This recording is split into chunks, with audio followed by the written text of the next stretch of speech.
Madhava Kunja Vihari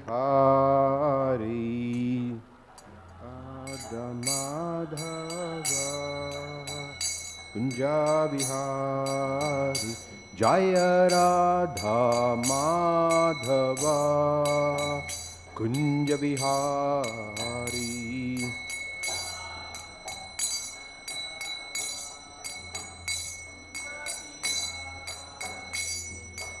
Gopi Jana Vallabha Girivaradhari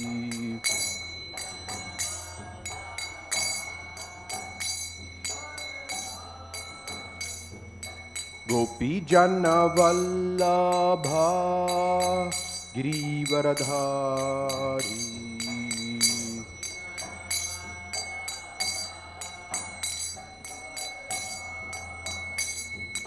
Yashodanandana Vrajajana Ranjana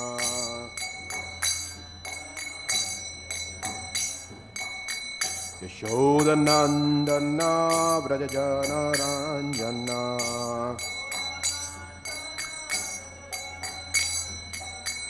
Yamunatira Vanachari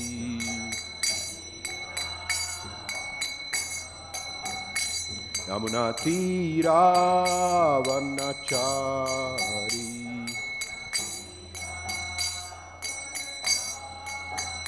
Jaya Radha Madhava Kunja Vihari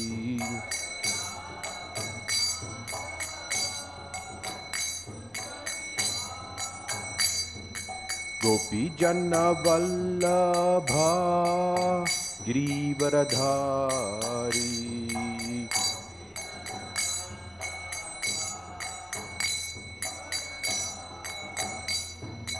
Yashodanandana Vrajajana Ranjana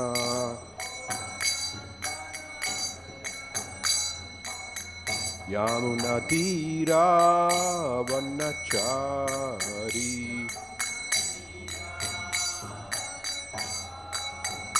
Jaya Radha Madhava Kunja Vihari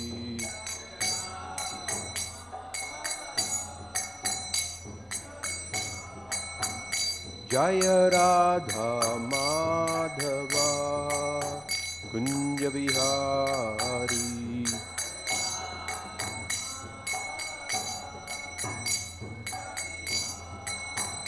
Jaya Radha Madhava Kunja Vihari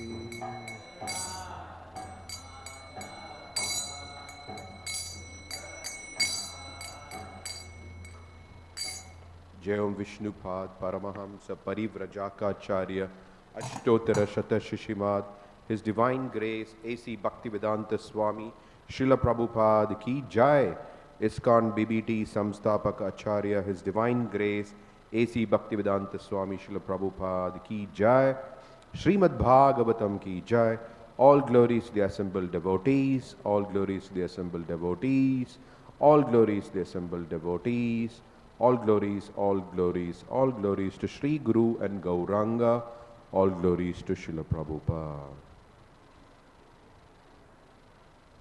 Om Namo Bhagavate Vasudevaya.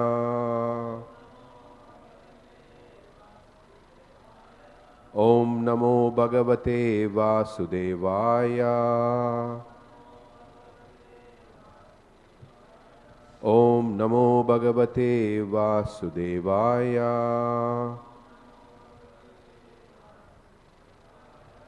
Narayanam Namaskritya Naranchaiva Narottamam Devim Saraswatim Vyasam Tato Jaya Mudiraye Nashtaprayeshu Abhadreshu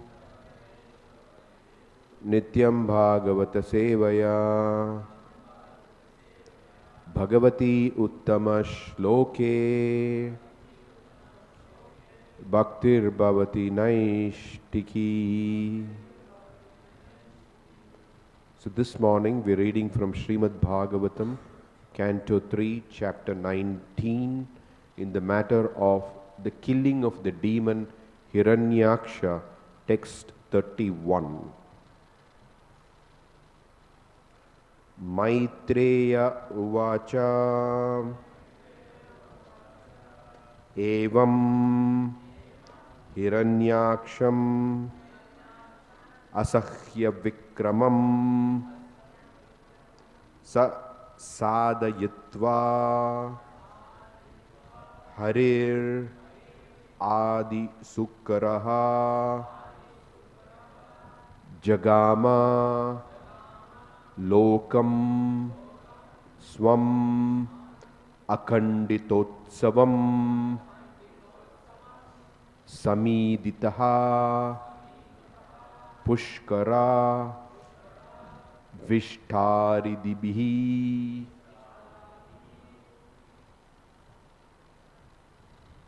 Maitreya uvāca evam hiraṇyākṣam asahya-vikramam sādayitvā harir ādi-sūkaraḥ jagāma lokaṁ svam akhaṇḍitotsavaṁ samīḍitaḥ puṣkara-viṣṭarādibhiḥ.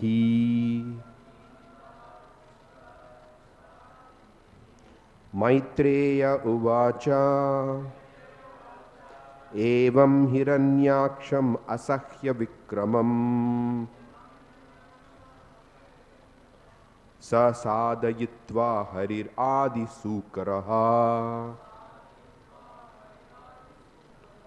jagāma lokaṁ svam akhaṇḍitotsavaṁ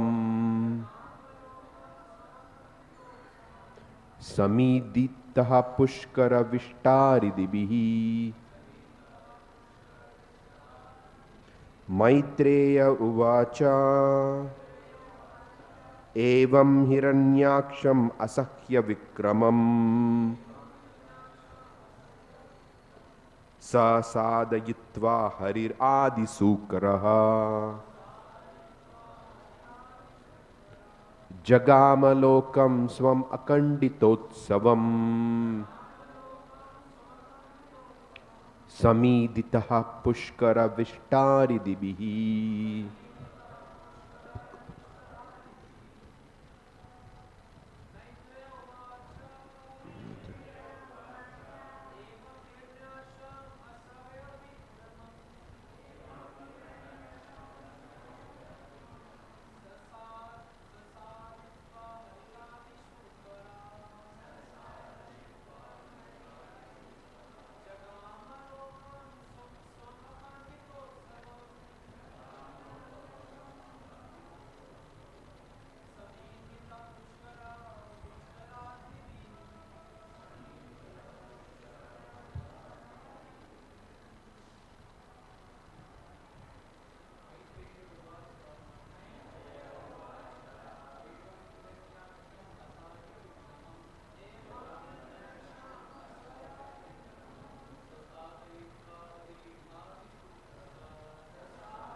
ādi-sūkaraḥ jagāma lokaṁ svam akhaṇḍitotsavaṁ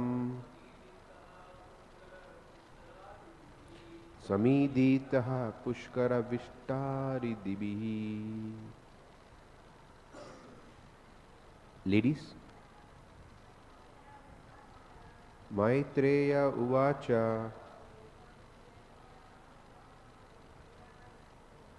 evam hiraṇyākṣam asahya-vikramam sādayitvā harir ādi-sūkaraḥ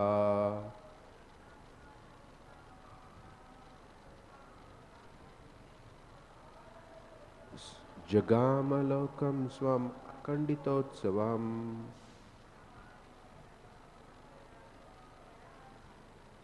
samīḍitaḥ puṣkara-viṣṭarādibhiḥ. Maitreyaḥ uvāca. Śrī Maitreya said,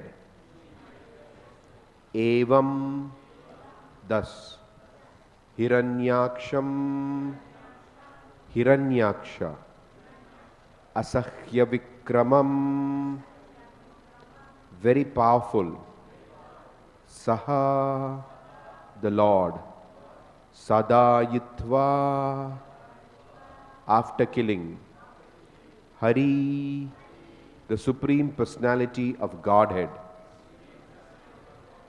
ādi-sūkaraḥ, the origin of the boar species, jagāma, returned, lokam, to his abode, svam, own, akhaṇḍita, uninterrupted, utsavam, festival, samīḍitaḥ, being praised, puṣkara-viṣṭara, lotus seat, by Lord Brahmā, whose seat is a lotus, ādi, and the others. Translation and purport by His Divine Grace, A.C. Bhaktivedanta Swami Srila Prabhupada. Jai Srila Prabhupada. Translation. Śrī Maitreya continued, after thus killing the most formidable demon, Hiraṇyākṣa, the Supreme Lord Hari, the origin of the boar species, returned to his own abode, where there is always an uninterrupted festival. The Lord was praised by all the demigods, headed by Brahma. Purport. The Lord is spoken of herewith as the origin of the boar species. As stated in the Vedanta Sutra 112, the absolute truth is the origin of everything. Therefore, it is to be understood that all 8,400,000 or 84 lakhs species of bodily forms originate from the Lord, who is always ādi, or the beginning. In the Bhagavad Gita, Arjuna addresses the Lord as Adyam. There is an echo. In Bhagavad Gita, Arjuna addresses the Lord as Adyam, or the original. Similarly, in the Brahma Samhita, the Lord is addressed as Adi-Puruṣam, the original person. Indeed, in Bhagavad Gita 10.8, the Lord himself declares, Matta sarvam pravartate, from me everything proceeds. In this situation, the Lord assumed the shape of a boar to kill the demon Hiraṇyākṣa and pick up the earth from the Garbha ocean. Thus he became ādi-sūkaraḥ, the original boar. In the material world, a boar or pig is considered most abominable, but the ādi-sūkaraḥ, the Supreme Personality of Godhead, was not treated as an ordinary boar. Even Lord Brahmā and the other demigods praised the Lord's form as a boar. This verse confirms the statement in Bhagavad Gita that the Lord appears as He is from His transcendental abode for the sake of killing the miscreants and saving the devotees. By killing the demon Hiraṇyākṣa, he fulfilled his promise to kill the demons and always protect the demigods, headed by Brahmā. The statement that the Lord returned to his own abode indicates that he has his own particular transcendental residence. Since he is full of all energies, he is all pervasive in spite of his residing in Goloka Vrindavana. Just as the sun although situated in a particular place within the universe, is present by its sunshine throughout the universe. Although the Lord has his particular abode in which to reside, he is all pervasive. The impersonalists accept one aspect of the Lord's features, the all-pervasive aspect, but they cannot understand his localized situation in his transcendental abode, where he always engages in fully transcendental pastimes. Especially mentioned in this verse is the word akhaṇḍitotsavam. Utsava means pleasure. When some function takes place to express happiness, it is called utsava. Utsava, the expression of complete happiness, is always present in the Vaikunta lokas, the abode of the Lord, who is worshipable even by the demigods like Brahma, to say nothing of other less important entities such as human beings. The Lord descends from his abode to this world, and therefore he is called Avatara, which means one who descends. Sometimes Avatara is understood to refer to an incarnation who assumes a material form of flesh and bone, but actually Avatara refers to one who descends from higher regions. The Lord's abode is situated far above this material sky, and he descends from that position. Thus he is called Avatara.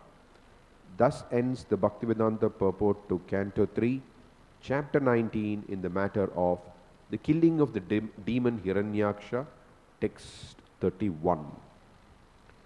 Om Ajnana-timirandasya Jnananjana-shalakaya Chakshurunmilitam Yena Tasmai Shri Gurave Namaha Śrī Caitanya-manobhishtam Sthapitam Yena Bhutale Swayam Rupa Kadamahyam Dadati Swapadantikam Vandeham Shri Guru Shri Yuta Padakamalam Shri Gurun Vaishnavamscha Shri Rupam Sagrajatam Sahagana Raghunathanvitam Tam Sajivam Sadvaitam Savadutam Parijanasaitam Krishna Chaitanya Devam Sri Radha Krishna Padan Sahagana Lalita Shri Vishakhanvitamscha Namaum Vishnu Padaya Krishna Preshtaya Bhutale Srimate Jayapataka Swaminiti Namine Nama Acharya Padaya Nitai Kripa Pradayine Gaura Katha Damadaya Nagragramatarine Namam Vishnu Padaya Krishna Preshtaya Bhutale Srimate Gopi Paranadana Dase iti namine Nama Om Vishnu Padaya Krishna Preshtaya Bhutale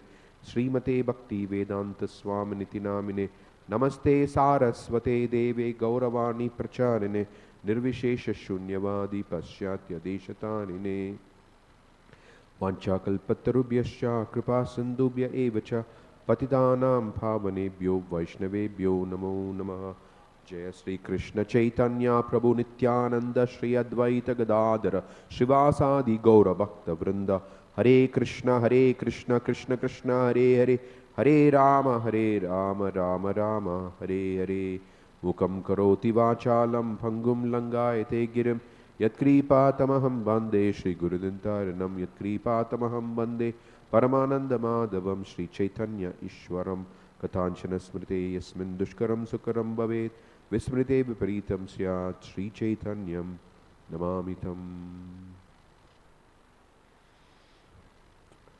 So here it is explained how the boar form of the Lord is fully transcendental.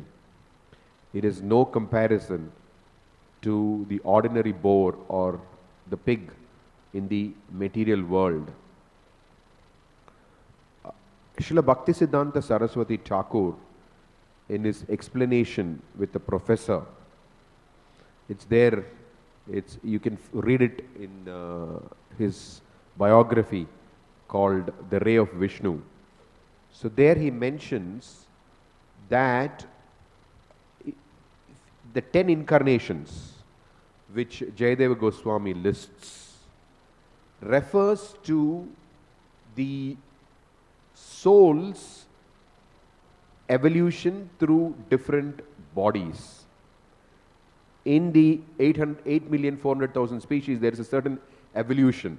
If you are born into a fish body, then you evolve like this. So I just, it slipped my mind. I was thinking that I'll just bring that whole reference, but I'm just trying to recollect from memory. So he mentions how this evolution happens. The body doesn't evolve. The problem with modern evolution is that they say the bodies evolve, but we don't say that the bodies evolve. We say that the soul transmigrates. When I said the soul evolves, it simply means it's passing from one lower body to a higher body. And finally, it attains the human form of life. So, Srila Bhaktisiddhanta Saraswati Thakur gives a very fascinating explanation that the Lord is so kind that He appears in each of these species to give association to the souls. Now, of course, we know that He also appears to kill Hiraṇyākṣa, but look at the merciful nature of the Lord, that even for those trapped in these bodies, the Lord comes to, He comes as a matsya, as a fish, tortoise, so like that now as a boar. So look at how merciful the Lord is, that He comes in these species to give association to souls trapped in those bodies. So here is explained that when He comes, He doesn't take a body made of flesh and bones. So He comes in His transcendental abode, comes in His transcendental form, and after His pastime, after He winds up His pastime, He returns to the transcendental abode. And He is worshipable, as it's mentioned here, even by demigods like Brahma. So even Lord Brahma worships the Varaha form. So what to speak of less important entities such as human beings? So for us, the members of the International Society for Krishna Consciousness, for the followers of Lord Chaitanya, the Varaha form of the Lord has some special significance, because Srila Prabhupada compared ISKCON to the Varaha form of the Lord. He said, just like the Varaha, when it came out from the nostril of Brahma, it was so small. But soon Varaha expanded himself into a very gigantic form, so much so that he could lift the earth. So he said that, like that, the Krishna consciousness movement may have started very small, but will expand like the Varaha form. And it is also explained that we are fortunate that right across the river Ganges is Koladweep, where when Lord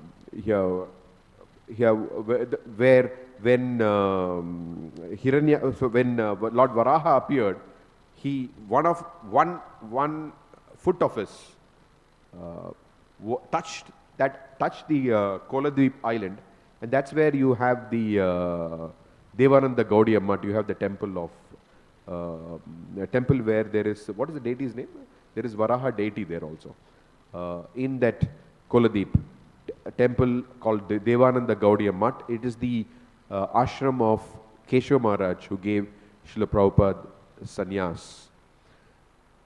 So coming back to this purport, Srila Prabhupada explains that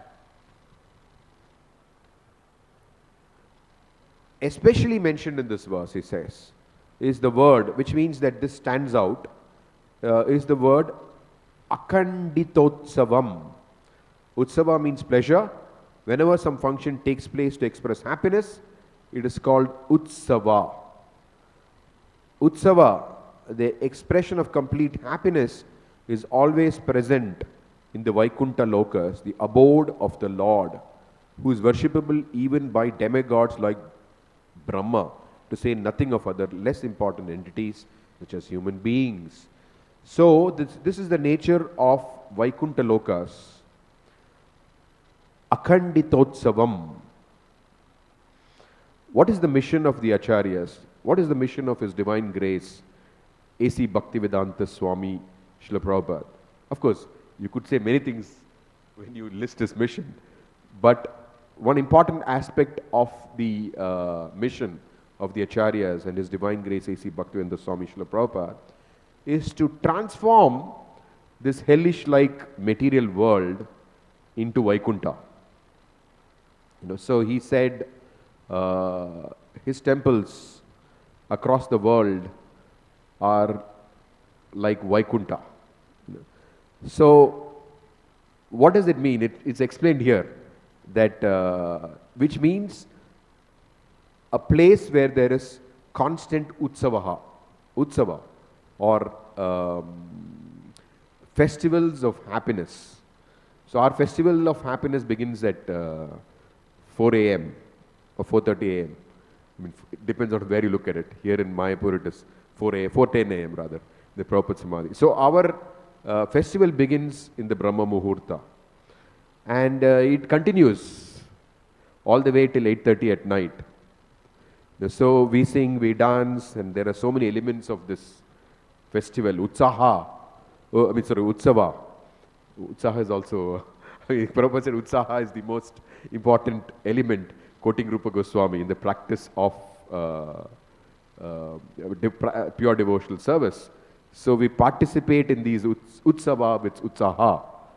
Actually, I was not thinking of Utsaha, but somehow that word came to my mouth, so just going along with it. Okay, so the point is that that we know that the material world is a place of misery, right? We read all kinds of things about this material world. I mean, the Bhagavatam and all the Vedic literatures are filled with that description. Threefold miseries, and dukkhalayam ashashvatam, and not a fit place for a gentleman, and all these kinds of very strong statements and very strong explanations trying to warn us of this material world, So that's one aspect of it. Then you have another aspect which says, where Prabhupada said, I've come to establish Vaikuntha, right? So how do these two things go together? One is this is a terrible place. On the other hand, Prabhupada is speaking of establishing Vaikuntha in this world. So if we study Prabhupada's teachings very carefully, if we study the teachings of the Acharyas, if we study scripture, we understand that it depends on what our perspective is. As Prabhupada explained, it is the same material energy. Just like electricity, it can be used for heating or it can be used for cooling. It's the same material energy. If we look at it with a desire to gratify our senses, then all this holds. So it depends on our state of consciousness. So there is nothing called objective reality. I mean, you could say it exists, but objective reality is defined by how we look at it also. It depends on our state of consciousness. So if our state of consciousness is that we want to enjoy this material world, then this is the objective reality which scripture presents. But if we look at it as the energy of Krishna, meant for Krishna consciousness, meant to engage in the service of the Lord, then there's a different objective reality. So yesterday I was just, attending a reading session by His Grace Ravindra Sur Prabhu. So he very nicely explained how knowledge depends on the mode of goodness. So it depends on one state of consciousness. So one is situated in the mode of goodness, then one sees that, then one has a certain kind of knowledge. If one is situated in the mode of ignorance, then one has a different kind of knowledge. So our state of knowledge depends on our state of consciousness. So we need to understand this this is a very important aspect, because in the Bhagavad Gita, Krishna says that knowledge depends on the mode in which we are situated. So People in the modes of ignorance and passion have a certain kind of knowledge. People in the mode of goodness have a certain kind of knowledge. Of course, people in the state of pure goodness have a certain other kind of knowledge. But what is it based on? You know, which means that they're looking at the same thing, but their understanding of it is different. So knowledge means to understand something, right? So their understanding of the same thing that they're looking at is different. And whatever is their understanding, they call it as a reality. So therefore, when the scientists speak about some objective reality, we should be conscious that it all depends on how you're looking at it. So if we look at it from the Shastra Chakshu, then we see that this material world is the energy of the Lord, which can be engaged in the service of the Lord. If we look at it in terms of how shall we enjoy this material world, you know, so then we think of it in terms of, then it's scripture says dukkhalayam shashvatam and all this. So the knowledge for a person who is situated in the mode of passion or ignorance, in the mode of enjoyment, is the material world is a place of misery. Be careful. You know. But whereas knowledge for a person in the mode of goodness, or even better, mode of Shuddha Sattva, is that this material world is an energy of the Lord. So therefore, it can be engaged in the service of the Lord. And it is this consciousness which Srila Prabhupada has come to teach us. Therefore, when it says that akhaṇḍitotsavam, uninterrupted happiness, it is not some fantastic theoretical construct. It can be a lived experience. It can be a lived experience. That's why Srila Prabhupada created the International Center for Krishna, International Society for Krishna Consciousness as centers of those experiences, right? Even today in the modern world, you have what is called experience centers, where you can go experience a mattress. It's called Mattress Experience Center. They have all these mattresses these days, memory foam mattresses and all these kinds of things. So like there are many kinds of experience centers which people create in this world. So Prabhupada has created an experience center called the International Society for Krishna Consciousness, an experience center of what it means to live in Vaikuntha. But of course, Prabhupada once said that there will be an ISKCON in the spiritual world. So sometimes when we think about, is ISKCON that lived experience really? And I remember Ravindra Prabhu saying that when Prabhupada said there will be another ISKCON in the spiritual world, most devotees felt, oh no, because our lived experience in terms of interaction with devotees and all the different things may not be this akhaṇḍitotsavaṁ experience, right? So what does Prabhupada mean by it? You know, Prabhupada means that he explains this very nicely. You know? He says that sometimes when you're crossing a river by a boat, the person sitting next to you may be third class, fourth class, fifth class, whatever it may be. Prabhupada says you simply sit tightly on the boat and cross the ocean. So even though we may interact with different devotees, and sometimes devotees who may be less than ideal, and there could be all kinds of things going on, politics or diplomacy, whatever, we have to stay focused on what Prabhupada has given us. Then we can have this akhaṇḍitotsavam experience. If we get dragged into the modes of others, we should keep ourselves in the mode of transcendental consciousness. If we drag ourselves into the modes of others, then we also, our happiness is interrupted. You know, that is why it is said the sign of a great person is what? Prabhupada says, sign of a great person is to tolerate very provocative situations. You know, because the moment you get involved in it, you're finished. Your happiness gets interrupted. You know, so this philosophy that Srila Prabhupada has given us, the philosophy that Sri Chaitanya Mahaprabhu has given us, the philosophy the Acharyas have given us, gives us the actual map, gives us an actual formula for this akhaṇḍitotsavam. We just have to carefully follow. If we have a difficult experience, it's generally because we are losing track of that map.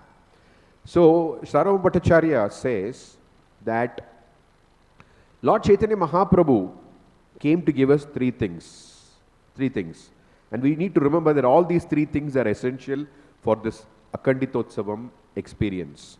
What are those three things? Vairagya Vidya Nija Bhakti Yoga, Shikshartameka Purusha Purana, Sri Krishna Chaitanya Shariradari, Kripambudir Yas Tamaham Prapadye. So three things: Vairagya, Vidya, and Nija Bhakti Yoga. What is Vairagya? Vairagya is not just some state of external situation. It could mean external also, obviously, but it's not just external. Vairagya is a state of internal consciousness. What is that state of internal consciousness? Nothing belongs to me. That is the very first element of Vairagya, that nothing belongs to me. And the next thing is everything belongs to Krishna. So we cannot just say nothing belongs to me and everything, that's all, let's leave it at, no, nothing belongs to me, everything belongs to Krishna. Okay? So you have Vairagya. So Vairagya is nothing belongs to me. Then you have Nija Bhakti Yoga, everything belongs to Krishna. And what do you do when everything belongs to Krishna? So the Bhakti Shastras teach us, what do we do when everything belongs to Krishna? So, and then you have Bhakti Yoga. So you practice. Of course, the glory of pure devotional service is that even just reading scripture is also considered as a practice. It is considered a form of Shravanam. So in that sense, everything is interrelated. So the Vairagya that we are talking about is not some mundane Vairagya. It is detachment from material things and engagement in the service of Krishna. So although the three things are interlinked, but nevertheless it is just explained as separate, it's classified separately simply for the sake of clarity for us. So when we practice Krishna consciousness according to the Bhakti Shastras, so these Bhakti Shastras are not like some point, some source of information. They're not just some information. They're actually, as Krishna is there in every page of the Srimad Bhagavatam. So when we take shelter of the Bhakti Shastras and practice Bhakti Yoga, we should have an initial conception of Vairagya. Otherwise, you can't be, thinking that everything is all right. No, everything is not all right. Material enjoyment is not all right. Even if you have a desire for material enjoyment, we can still practice Krishna consciousness. You'll progress, we'll all progress, provided we know material enjoyment is not actually all right, but I'm in that situation. But the moment we think material enjoyment is all right, then we break the principle of Vairagya. The principle of Vairagya means material enjoyment is not all right. I may be in that situation. I may not be able to get rid of this. Okay, what can I do? I will come get rid of this one day, that determination. That is fine. That is still considered as a principle of Vairagya. But to think that material enjoyment is all right, that is a problem. So nothing independent of Krishna is all right. So we should at least have that theoretical conception. So when one takes shelter of the Bhakti Shastras and practices Bhakti Yoga, then one's attachment to Krishna increases and one's Vairagya increases. And Krishnadas Kaviraj Goswami explains, Mahaprabhur Bhakta Ganer Vairagya Pradhan, Se Deki Priti Hon Gaura Bhagavan. What is the most prominent characteristic of the followers of Sri Chaitanya Mahaprabhu? It is this Vairagya. It is this detachment. Again, detachment does not necessarily mean that one does not have a good house or one is living like a beggar with torn clothes and things. That is not the definition of Vairagya. Vairagya is defined as the state of as an internal state of consciousness. Like the finest example are always the perfected pure devotees. For example, the Pandavas. The Pandavas went through inconceivable difficulties, literally inconceivable, the kind of difficulties that they went through. After all that struggle, great struggle, finally they got that kingdom. And very soon after getting that kingdom, Krishna leaves the planet. And what do the Pandavas do? They don't think, oh my God, we have struggled so much, we have worked so hard for this. They don't think like that. They think Krishna has left the planet, what is the use of this kingdom? They just leave, finished. So this is called Vairagya. That it is a state of consciousness where one may externally have something, but nevertheless one is not thinking of it as for one's own enjoyment. Of course, this is very easier said than done, because generally we have to be conscious that we don't accumulate more than what we need. So atyahara is considered as one of the things which is unfavorable for the practice of bhakti. So we should only have that much which does not agitate our senses. For example, Prabhupada in the Gajendra purports, he explains how it is better to be an animal, how it is better to be situated in a position of strength. Basically, Srila Prabhupada wrote that purport when one of his sannyasis fell down with a woman. So Prabhupada's point in that purport was, elephant is a very strong animal. Even though being strong, it was in a territory, unfamiliar territory, water. So despite its great strength otherwise, the elephant began to struggle. Gajendra began to struggle. So the point is that to be situated in a position of strength to fight Maya. So one has to be conscious that what is that position which will give one strength to fight Maya. If a brahmachari is constantly thinking 24 hours, how shall I avoid woman? That is a position of weakness. That is not a position of strength. The position of strength is that one is absorbed in Krishna.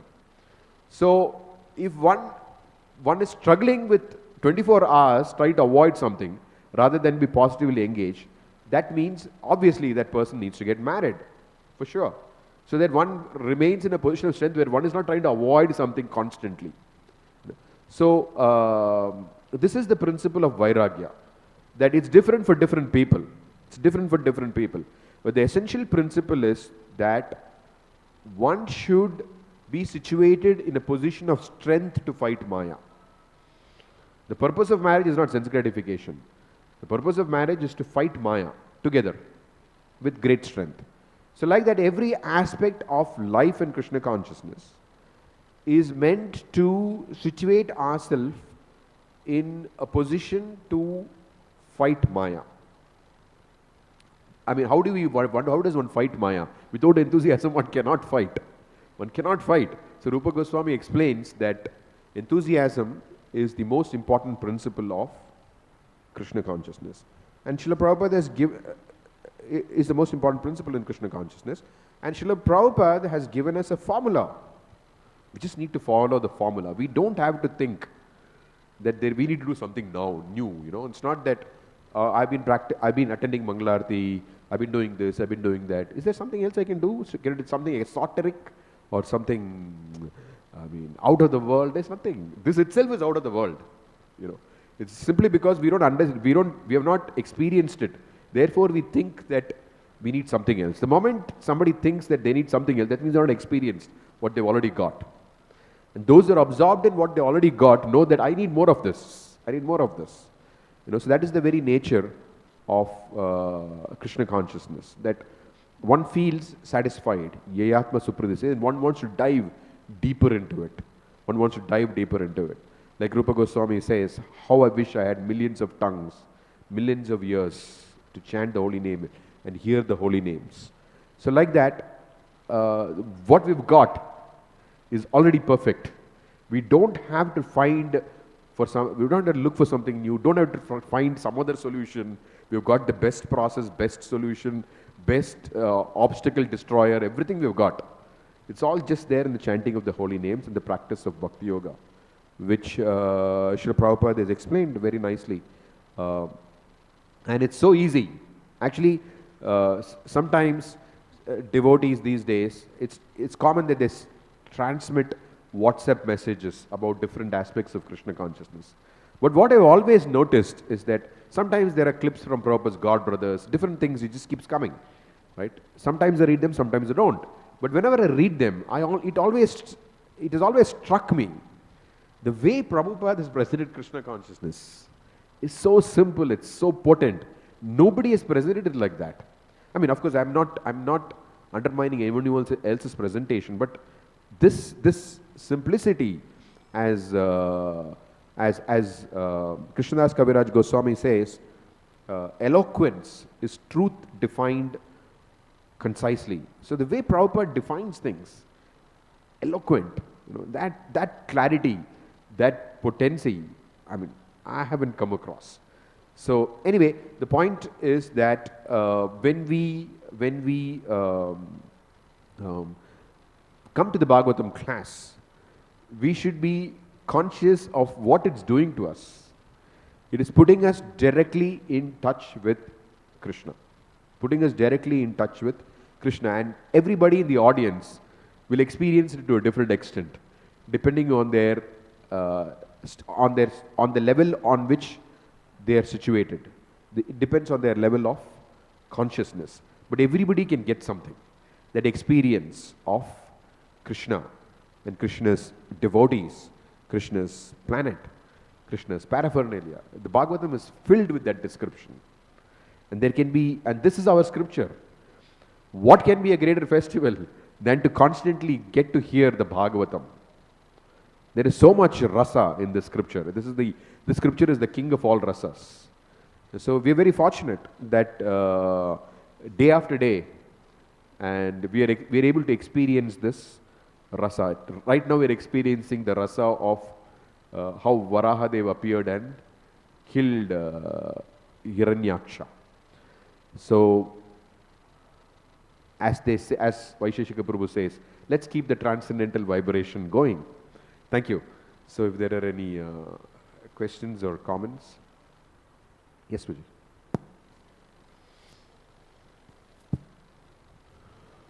Hare Krishna, Prabhuji. Prabhuji, how do we differentiate between utsaha and ati-bhakti? Prabhupada said, ati-bhakti choro lakhan. Chore lakhan, right? Actually, that excessive devotion is a symptom of a thief. So, as far as we are concerned, Prabhupada said nobody needs to give us a certificate. We can ourselves know what is our level of bhakti. So generally this thing about ati-bhakti is always used in reference to someone else. It's never in reference to ourselves. We never think that we have ati-bhakti anyway. We don't even think we have bhakti, right? I mean, we think that we're trying to progress in bhakti. So this concept of ati-bhakti, Prabhupada used in the context of others. So he was trying to impress upon the devotees, just because somebody gives a fantastic Bhagavatam class, just because they're doing something, it doesn't mean anything. You have to see their lives. It's not that, okay, somebody gives a fantastic Bhagavatam class. In their life, do they follow the Bhagavatam? So basically, Prabhupada is trying that you have to examine. We can't accept things blindly. They may be doing all kinds of things or saying all kinds of things. But does their life tally with the teachings of the Bhagavatam? That's what it means, ati-bhakti. So when it says choro lakhan, means sometimes people just do it for the sake of externals. But you can easily detect it when you see what their actual life is. Pardon? Utsaha. How does utsaha? Prabhupada said that the source of all utsaha is when you get up in the morning and do the morning program. That's the source of all utsaha. He said that. He says that. But then the question can come up that somebody is not able to, like they're working in jobs and whatever, they're not able to do this. But whatever they can do, Krishna knows every individual situation. So whatever best they can do, due to their circumstances, still Krishna will bless them. Ultimately, it's Krishna's blessings which give you the utsaha. So one can get up in the morning and do bhakti with a very crazy attitude. So one is not going to get utsaha just by that. So it's not just the program alone which gives the utsaha. is ultimately your attitude by which you attract the mercy of the Lord. Nevertheless, we cannot undermine it. We cannot just generalize that and say, okay, so it doesn't matter. Okay, it doesn't matter. No. We have to follow both the letter and the spirit. And if one is not able to follow the letter due to external circumstances, genuinely, then one should just do whatever one can do best. But still Krishna will be merciful. Yes, Suji.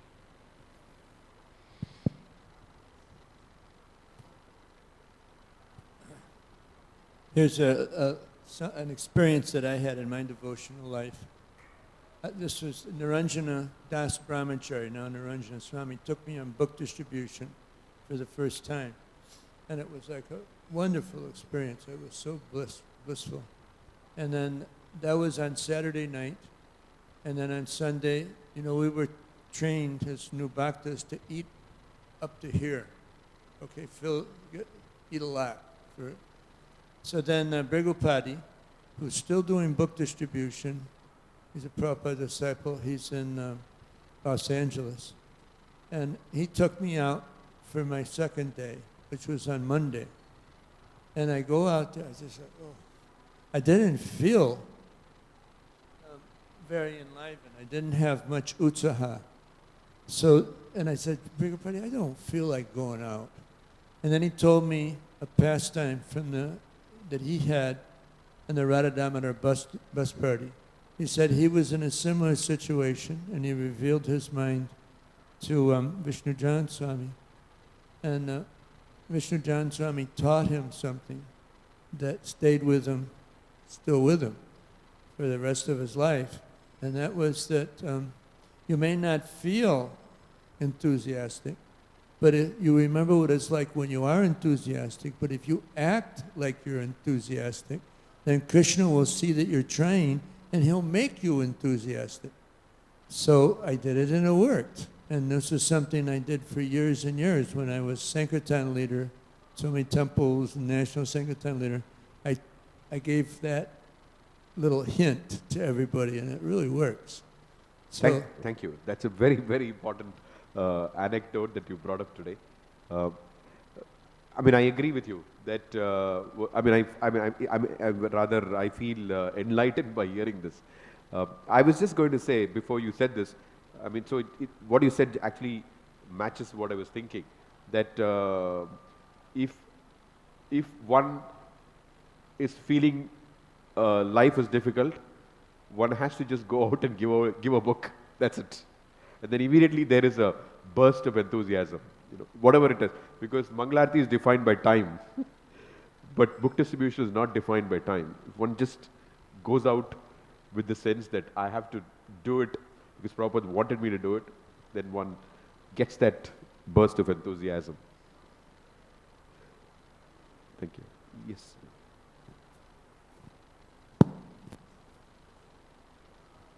Hare Krishna. Thank you for the class. We are talking about, discussing about, little bit about Chaitanya Charitamrita, and in that we mention about 3 points, and that is one point I want to discuss over here is about Vairagya. So, although I know Vairagya is something to be defined not externally but internally, internal detachment. Now, I'm talking about myself since I am here for quite many months in Mayapur Dham by the mercy of Sri Chaitanya Mahaprabhu. And the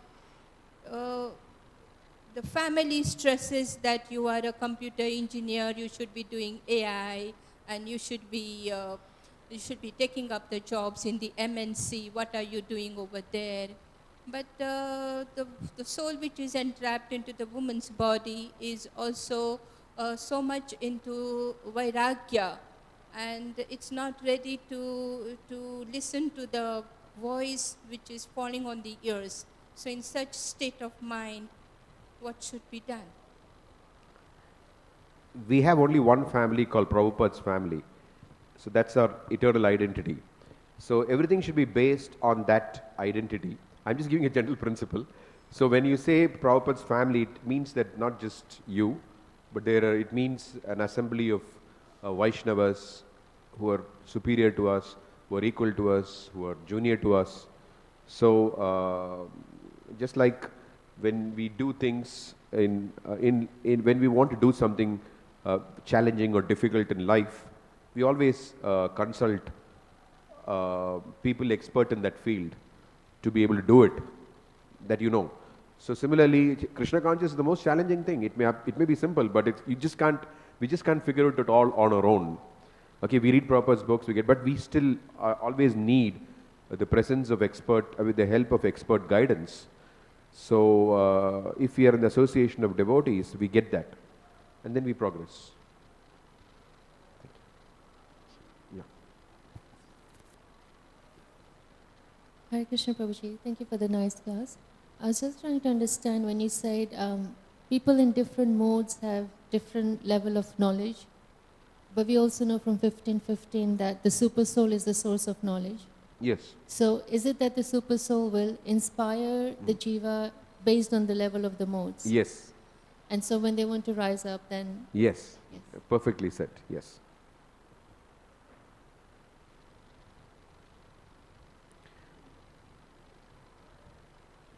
Okay, so if there are no further questions or comments, we'll end here. Srimad Bhagavatam ki jai, Srila Prabhupada ki jai, Nitai Gaur Premanande.